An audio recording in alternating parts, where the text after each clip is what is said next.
Let's take a look at this video. It's called Audio Proof That Alanah Pearce Lied and Tags Harmful Opinions Was Right.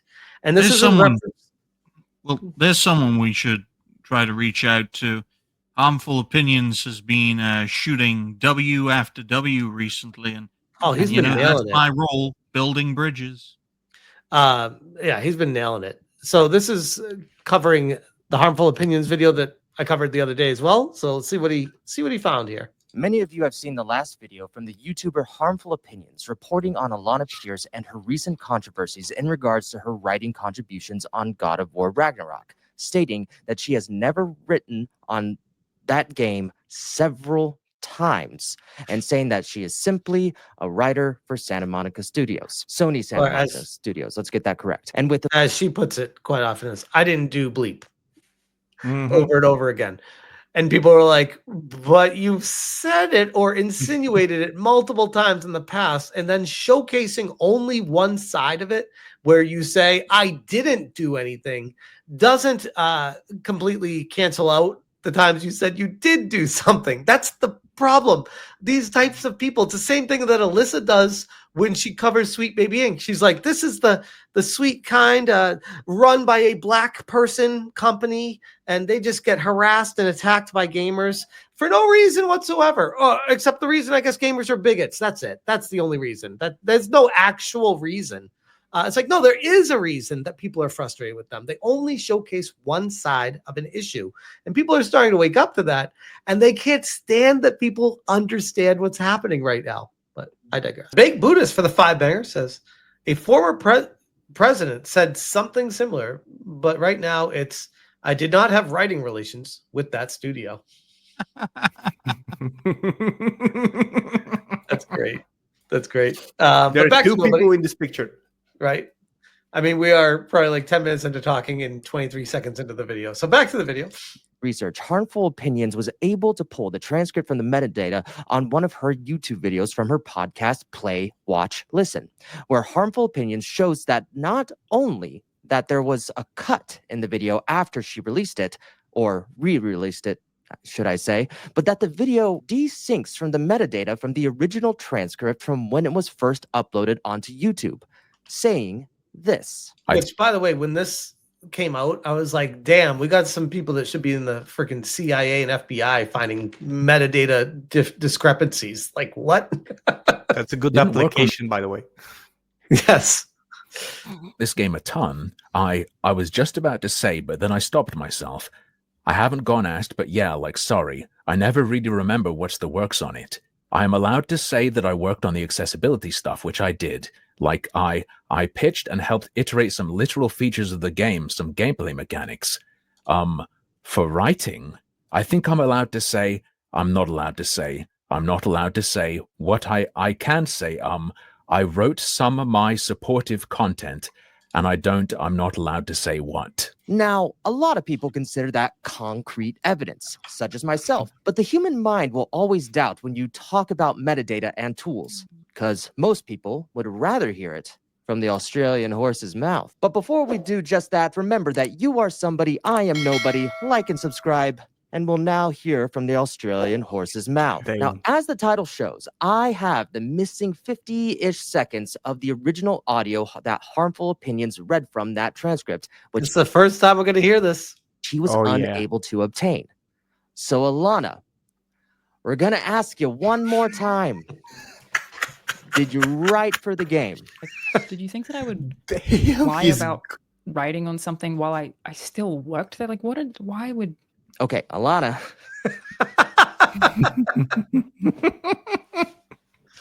And again, I go back to, I don't try to make this about me, but at the same time, like, I put a lot of work into a video, and I dotted my I's, I crossed my T's, I made sure I had everything as accurate as possible based off of the information that was available. And that video got taken down for a reason. It has nothing to do with fucking anything. And then like 3 or 4 days later, she comes up with a rebuttal video. And I'm like, that's kind of weird timing. My video has been out for almost half a year. And 4 days after my video comes down, yours goes up. Very weird. I mean, you're kind of caught. Are you sure about that? I never claimed anywhere to be a writer on God of War Ragnarok. I claim to be a writer at Santa Monica Studio, but they are accusing me of specifically lying about being a writer on God of War Ragnarok. Again, a thing I never said. But are you really sure about that? This is going to be really embarrassing. I'm warning you. Now, the reason that people buy into this lie so eagerly, despite the fact that I've never claimed to be a writer on God of War. This is classic manipulation tactics, is by just being like, oh, you'd be crazy to think this, and here's why you're crazy if you do think it. It's like, but you said it. Ragnarok, again, this is the internet. If I had ever said that, there would be receipts. There are none. Nobody. Don't do that with the internet. I mean, You're for a should bad have been guy. the first person to taught people this. Don't dare the internet, as we're learning once again, to find receipts. I am sitting back, relaxing, and enjoying the video. Oh yeah. It's a fantastic freeze frame, by the way. That He has camera is found one bugging me because none every of them time. exist. Ooh, she said the no receipts line.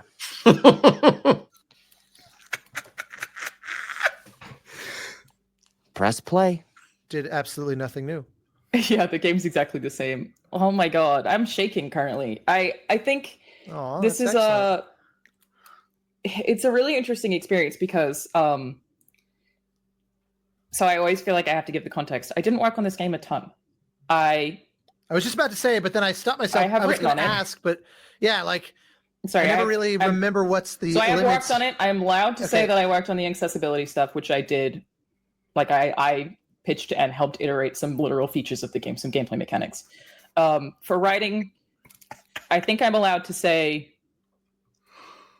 There's at least I'm not one allowed to boy say. in I'm not there allowed that's to yours. say what. I can say. I wrote some supportive content, and I'm not allowed to say what.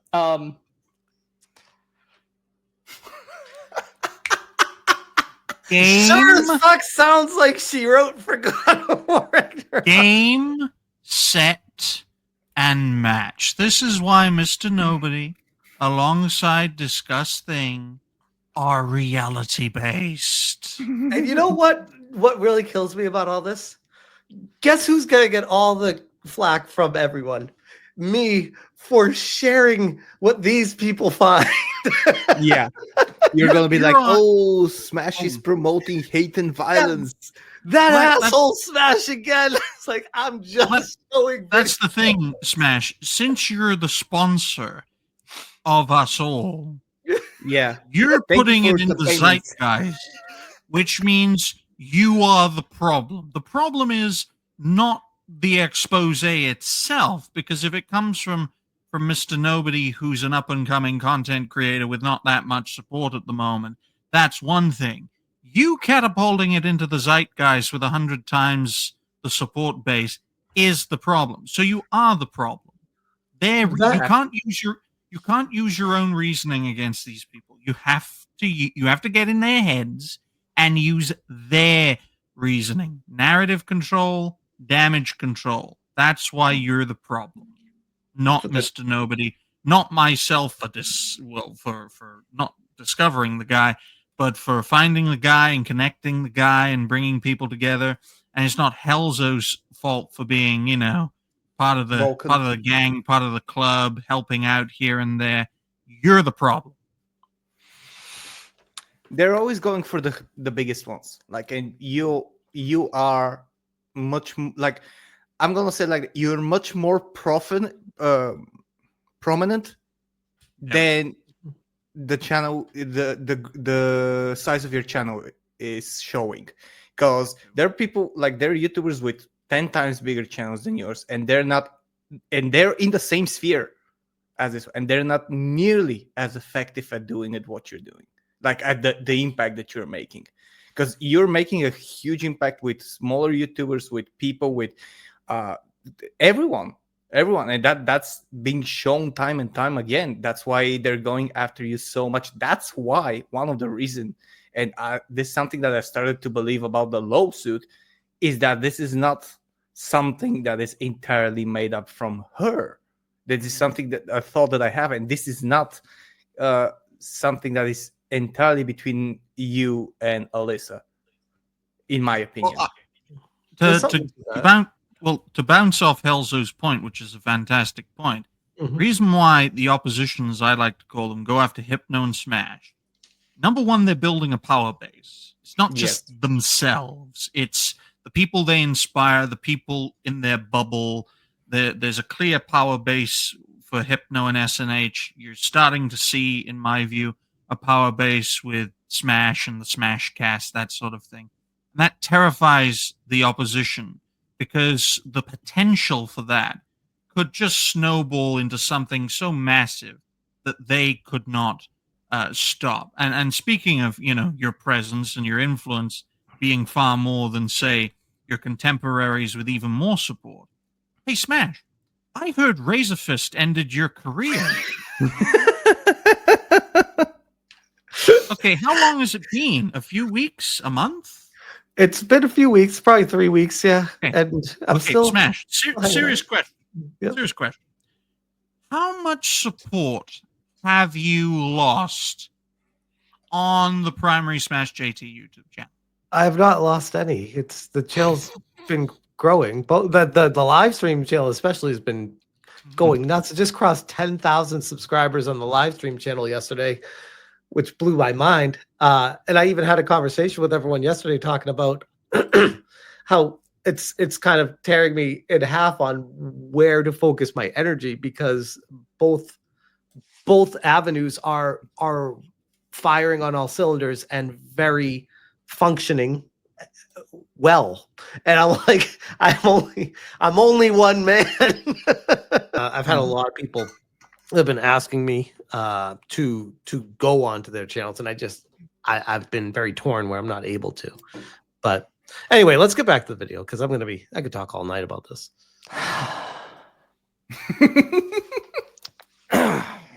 Well, this must be awkward, because you, the audience, are even harmful. Oh, I have a message from a source just clarifying something for all to know, because this is the way I thought it worked in the game industry, because this is how it was when I was there. But they are confirming this. This is somebody that also works in the industry. And they said, if a game is released, you are allowed to say what you worked on. It was always that way. Only unreleased or future projects cannot be discussed, which is the way I understood it as well, which is why I've always been so confused how she's been like, oh, I can't talk about this or that or this. And then she does anyway. It's just very strange. But anyway. Opinions may be asking, how did I get my hands on this audio? Did I hack a mainframe, find another site to use the Wayback Machine, or did I pay someone off? Well, I'll tell you, friends, I found this audio on all available podcast platforms like Spotify and Apple Podcasts. It was there the entire time, and it was originally called God of War Ragnarok Review Score. Harmful opinions. You must be kicking yourself in the flaming skull right now. Now, what do we do from here? Well, Alanah, no offense, but you kind of look like a jackass right now, because hiding this is the dumbest shit ever. And I get that you're under contract with Sony Santa Monica Studios, but it sounds like that it sucks more ass than we can possibly imagine. Because later in this podcast, you point out why it sucks even more so for you in particular, because your contract is a lot more specific than the ones other contractors have. And thankfully, we actually do have video of this. What I can't do, and why I have to be really careful about saying anything, is because I exist in a very unusual bubble of my audience size almost making me press. So it's not that like other devs could probably tweet something, but I can't, because if I Oh, she's talking on like triple speed right now. Yeah. do, it has the risk of making a news headline. More people are likely to see it. And even on my own channel or streams or whatever, it's almost like I'm a media outlet. So I have to get media approval to be able to talk to myself, which is like very weird and complicated. So that's why I'm so careful, because I don't want to speak on behalf of the studio, which is weird because I work there, without PR being okay with things that I'm saying, where again, it wouldn't matter if someone else was on fucking Twitter, but like everybody else at the studio has to get approval to do a podcast to talk about God of War. It's so weird. Games industry secrecy contracts can just be very unusual. And I will say I recognize that my terms are especially strict, because I came into the studio with an unusually large following and I chose to stay as a contractor. So all in all, I kind of blame Santa Monica Studios, because parts of this contract sound... I mean, if that is the case, that is setting her up to mess up or say something she shouldn't say, which is true. But still, that doesn't change the fact that she's claiming she never worked or never wrote on the game, And she said, there's nowhere on the internet you can't find it. And it's like, well, no, we found it. It was the cut part of your video that you did say it, that people did see, that no longer exists anymore, that nobody found you. Accessible information. He basically made it over there just by digging. You never ask the internet and never claim that the internet doesn't have receipts. You're gonna have a bad time. Right. Incredibly unnecessary at this point. I mean, God of War Ragnarok is out. Like, what are we doing here? Alanah, you're walking on eggshells, looking like an idiot for all of you to see, all because you're trying to maintain loyalty to this ridiculous contract. Because you and I both know a lot of this platform is authenticity. And you clearly can't be authentic when you get in fights on Twitter, edit videos that cover shit up, and then make a video to only straight up lie to your audience's face. Sony Santa Monica Studio. It's, oh, by the way, like I said, in the comment section, people are tearing me a new one, being like, oh, Smash JT made up all this shit about her and they took his video down because of that. I'm like, what? No, that's not. This is like trying to rewrite history. That's what pissed me off so much about it. Like, they took the video down, and then conveniently, she's up with her retort to directly to my video, claiming that she didn't watch any of the haters' videos, and then point by point talks about everything I talk about in my video. And I'm like, who are you talking about? Yeah, that was pretty planned. Like, it's collusionary behavior, Helzo. It's as simple as that.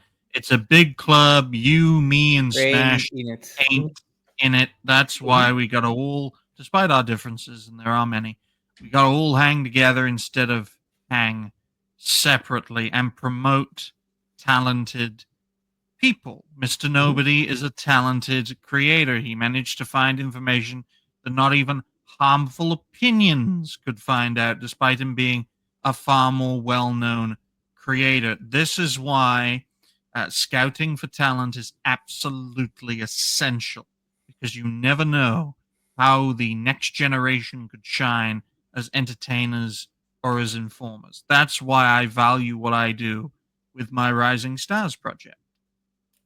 Yeah, you've been doing great with that too. And I've just been contacted by my source again, because I think they are in here watching. I don't want to like read verbatim what the DM is. I will just say the general sentiment is the same general sentiment that I have listening to Alanah speak. It almost feels like, and maybe we could be wrong about this, to be clear, but based off of how she's talking, it almost feels like she was way in over her head, unqualified for what she was doing. And Sony Santa Monica was bringing her in to use her as a figurehead to assist in PR for the game, to give positive press for it, using her platform and talking about how it's the great thing for them, so that brings in an entire audience of, what does she have? A social media combined between Instagram, YouTube. I don't know if she has Twitch, but she's got well over 1 million followers between all of her social medias. So that is a very substantial marketing angle.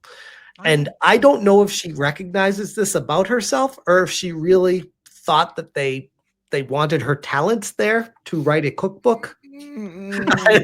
I think she realizes that, but because she's like, there's this still ongoing trend that they're hired just because of certain characteristics and certain demographics and stuff like that. She might not mind it, in my opinion. Same thing as with the DEI hires. I'm absolutely sure that they know that they're hired just because of, let's say, skin color or something like that. But they're okay with that. They're okay that they're getting something in their resume, and then they can brag about it and promote and move up in the career. And hey, maybe some of them will be hired as DEI hires, and maybe, if we're very optimistic about it, we'll learn something from initial experience and actually become good. But they don't mind it. They're getting the money. They're getting the paychecks. They're getting hefty paychecks. So yeah, it's just a job. They're getting the money. They can pay off whatever you want. Well, is a puppet aware of its strings? And for me, Alanah Pearce is a unique mix of a walking advertisement and a puppet. What we've got to try and do as creators is to cut the strings and to make sure no more new puppets are created, while, in a sense, highlighting the problem with the puppet masters who support these kinds of people. I do wonder about if she ever considers that she may have been used, or if she's fine with it, or if that never Puppets entered her not mind. And what's worse, at least to me, is that it looks like she's taking this on all on her own. And the most that you guys have done is tweet in support of her. How about you update her contract so she doesn't feel trapped, you asshats? Anyway, what do I know? I'm just nobody. Ooh, the fade out. Look at this. Nice. That was a nice move there. I feel like he was almost being apologetic towards her at the end. And I'm like, I mean, she's the one that signed the contract with them, and she's the one that said that she worked for them, and then she's the one that wrote for them, on God of War, and then she's now the one saying that she never said that, which was one of the many points that I made in my "She's a Pathological Liar" video. Here's examples of it. And people are getting mad at me for calling that out, where I'm like, it is what it is. Get mad at me being the messenger, but I feel like I'll compile all these things. I didn't do the research. I'm not going to be like, oh, I compiled all the other information from Reddit posts, people saying, hey, she said this happened here, these tweets here. I had to compile all the information that was out there, put it together, and be like, damn, there's a lot. There is a track record now, a pattern, if you will, of this person that continues to seemingly proactively deceive people at every turn. And I feel like that was important enough to bring attention to. And the video itself, like I said, has somewhere between 160 and 180,000 views, and it brought in hundreds of subscribers to the channel. It had over a 90% like to dislike ratio. It was a great well-received video from the community, and it got taken down in a flash for nudity. And I'm like, there's no nudity or sexual content in this video. What the hell? Keep your knees down, folks. Keep your knees down. We have to support Islamic dress. We have to wear burqas. That's what I said in my response video. I'm like, do I need a burqa when I talk about stuff? But I was like, almost like, whatever it is, what it is. It sucks, and YouTube sucks, but whatever. And then I see what happens to Alyssa Mercante. Well, there you go, Ryan. Then I see what happens to Alyssa Mercante with her video getting taken down. And then she has a YouTube rep, people in journalism, people in the media that are contacting YouTube, in touch with everyone, responding to her with timestamps of what needs to be updated, fix this, and then allowing her to re-upload a banned video, and then everything's good. I'm like, I feel like one person's getting treated one way by YouTube here, and then somebody's getting some special treatment another way